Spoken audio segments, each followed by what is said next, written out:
en Conexión Vilar, en Negocios Televisión, y vamos a dar paso a Gonzalo Cañete, analista y director del blog Brújula de Mercados. ¿Qué tal, Gonzalo? Buenas tardes.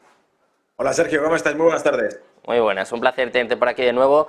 Y si te parece, quiero empezar por la lectura de los PMIs. Quiero que nos analices, que nos cuentes qué te ha parecido esta lectura de los resultados y, sobre todo, cómo ni siquiera una noticia tan positiva, ¿no?, porque creo que la lectura ha sido bastante positiva, aguanta la libra, ¿no? Es desde luego sorprendente. Bueno, es que hay que tener en cuenta que la libra está bastante castigada y sobre todo que sacó mucho tirón del dato de inflación. Automáticamente, cuando conocimos el miércoles el dato de inflación de dos cifras de Reino Unido, 10,1% frente al 9,8% esperado, como recordatorio a la audiencia, ese dato hizo que temblasen, que se echase las manos a la cabeza la mayor parte de las economías occidentales, tanto Estados Unidos como Europa. Vimos movimientos en la renta fija precisamente a reacción de ese dato de inflación. Por lo tanto, el descuento que tuvo en ese momento fue ¿cuál? Lo que todo el mundo supone. El libro de economía, el manual de economía, de cómo gestionar una economía, te dice que si la tasa de inflación está en esos niveles en una economía como la británica, el Banco de Inglaterra no le queda otra que meterle caña a la libra, empezar a encarecerla, a restar liquidez del mercado, a sacarla de circulación, reduciendo su balance, cosa que hace unas semanas dijeron que no iban a hacer, pero que ahora mismo es lo que se descuenta por el mercado. Y por eso creo yo que esas perspectivas que teníamos, ¿no?, ese dato de inflación tan malo, lanza la libra para arriba porque todo el mundo descuenta cuál va a ser la reacción que va a tener, en este caso, el mercado. Y ahora simplemente estamos viendo un movimiento de enfriamiento tras ese movimiento que ha tenido la libra. Pero nada fuera de lo normal, es simplemente una zona de resistencia y no hay que olvidar que llevamos desde desde febrero, con una subida prácticamente continuada en la libra, que nos ha llevado desde el 1,20 prácticamente, 1,18, hasta las zonas actuales. O sea, que lleva bastante recorrido alcista y esto solamente es una pausa, como la pausa que se está tomando el mercado de renta variable ahora mismo, viendo si realmente vamos a ir a un mercado bajista o un movimiento alcista, porque estamos justo en las fronteras ahora de resistencia de casi todos los mercados. Hablando de pausas, Gonzalo, también parece que se están tomando una pausa. Desde luego, los futuros de Wall Street llevamos una semana, bueno, pues que no está siendo del todo positiva y tenemos a los futuros con ligeras caídas. No sé qué esperas también de esta última sesión de la semana. Súper interesante, Sergio, porque lo que estamos viendo realmente es que lo que tenemos por delante es un mercado que se está quedando parado. No hay que olvidar que nadie lo pierda de vista, ¿vale? La foto del bosque es, en vez de centrarnos en el árbol, en lo que está ocurriendo en esta sesión, las últimas sesiones, la foto del bosque entera es que los últimos máximos del S&P 500 se alcanzaron allá por noviembre 2022. Es decir, nos hemos tirado ya meses en los que no se ha conseguido recuperar el mercado, que sigue aspirando a seguir empujando el alza. Y la pregunta del millón que todos los inversores que nos escuchan se están haciendo ahora es, bueno, entonces ¿ahora qué? ¿Vamos a un mercado alcista o no? ¿Veremos un S&P 500 por encima de 4.200 puntos o no? ¿La Reserva Federal se plantará o no lo hará? ¿O seguirá dando mano dura a esa tasa de interés por miedo evidentemente, a la presión que esté ocurriendo con los datos de inflación a nivel global? Y no solo eso, sino incluso a nivel geopolítico, el papelón que le toca jugar a la Reserva Federal, viendo cómo mientras ellos hacen estos vaivenes que hemos visto durante el último mes y medio, y hablo, por ejemplo, del Silicon Valley Bank, comprar bonos al precio que lo pidan y no al precio de mercado, este tipo de amnistía generalizada que hacen los bancos centrales de vez en cuando y que nos dejan a todos sin saber muy bien cuáles son las reglas de juego. Frente a esa vacilación, tenemos a China, por ejemplo, que está extendiendo los contratos que hace con todos sus socios comerciales a vender materia o excedente de materia prima ruso en yuanes. Es decir, el yuan se está internacionalizando, está creciendo a marchas forzadas y Arabia Saudita también está yendo con ellos. Por lo tanto, para mí la Reserva Federal lo que se juega es lo que llevo semanas y semanas diciendo, la credibilidad internacional.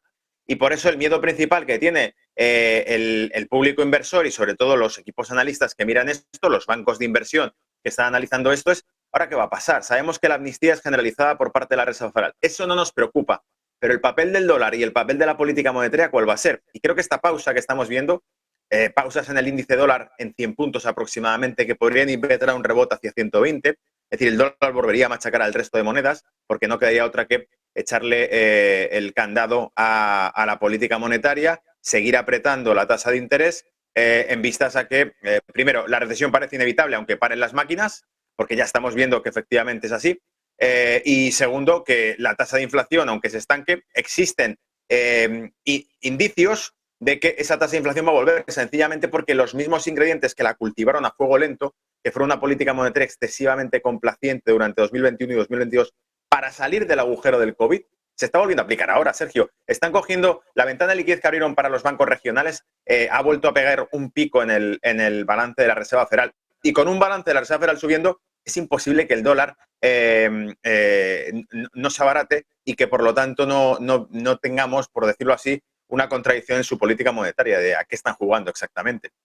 Y mientras estas dudas se van disipando, Gonzalo, mientras la Reserva Federal intenta lidiar, intenta capear más o menos el temporal que tiene encima, que desde luego está en una situación muy complicada, ¿qué podemos hacer? ¿En qué nos podemos refugiar? Porque hoy, por ejemplo, miramos el oro y la plata y viene con caídas. De hecho, al oro le está costando sostener este punto de los $2.000. ¿Qué opinas tú de estos dos activos? Siempre se ha dicho que son valor refugio y en un momento como este, pues quizás tendría sentido. Sin embargo, por lo menos esta semana tampoco están respondiendo del todo bien, ¿no?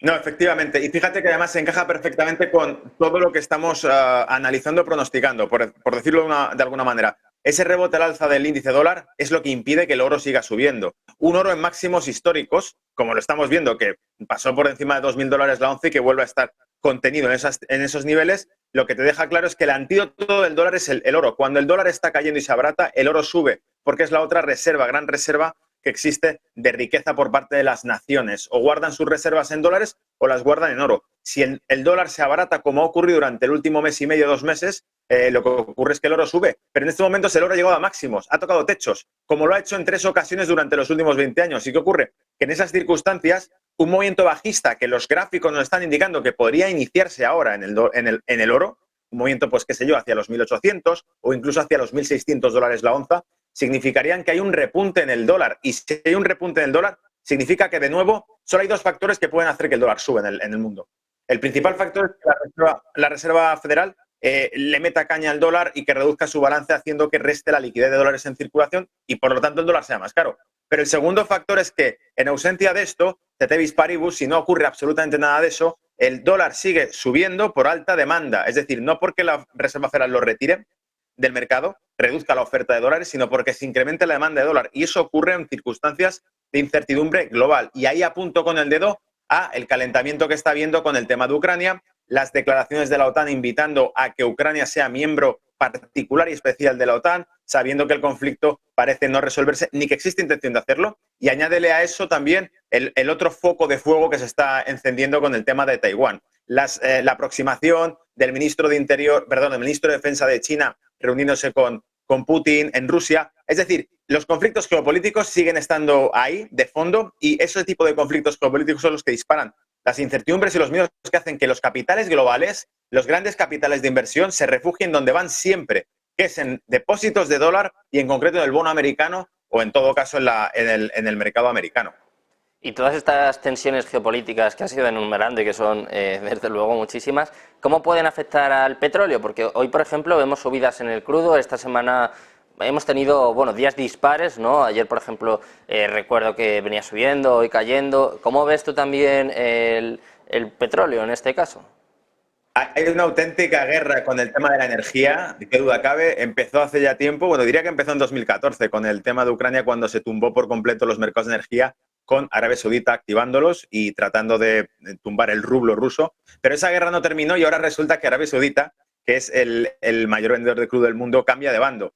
Entonces, Arabia Saudita hemos visto durante las últimas semanas que cada vez participa más en ese acercamiento hacia los BRICS. De hecho, una de las últimas cuestiones, si no me equivoco, que leí fue que precisamente Arabia Saudita estaría como invitado, parte del Consejo de Seguridad de la Alianza Pacífica, que de Pacífico es simplemente el nombre por el Océano Pacífico, que tiene China, que es como una alianza, la NATO, ¿vale? La alianza de la OTAN Atlántica de Estados Unidos la tiene China del Pacífico y tiene maniobras militares integradas en ella. Bueno, pues Arabia Saudita forma parte de ese consejo o formaría parte de ese consejo, Irán también para finales de este año, pero es que además de eso, Arabia Saudita ya está negociando con los BRICS, formando parte de los BRICS, ha cambiado de bando. Arabia Saudita está en el bando chino. Esta guerra es energética y lo que está ocurriendo con el petróleo sencillamente es un vaivén, un tira y afloja, que estamos viendo que el principal productor de combustible del mundo, en este caso que es Estados Unidos, gracias al fracking, porque no hay que olvidar que Estados Unidos era una nación que consumía combustible cuando era la gran potencia económica e industrial, como es ahora China, pero consiguió crear tecnología suficiente para producir combustible y ponerse a la altura de Rusia, y por eso Estados Unidos, aunque a otro coste, está utilizando sus reservas de combustible como gran productor para tratar de poner a la OPEP contra las cuerdas. Pero la OPEP, y en este caso cuando hablo de la OPEP hablo de Arabia Saudita, forma parte del BRICS. Y el BRICS, que lo sepa la audiencia, evidentemente, la India, China, en este caso Sudáfrica, Brasil, incluido la mayor economía de América Latina, que supera el PIB de Canadá incluso, son un bando contrario que ya, de hecho, como conjunto, superan en PIB a lo que es el G7 occidental. Así que las reglas de juego están cambiando. El escenario de la energía y del petróleo solamente es un escenario más en el que están batallando estos dos bloques, el occidental y el asiático.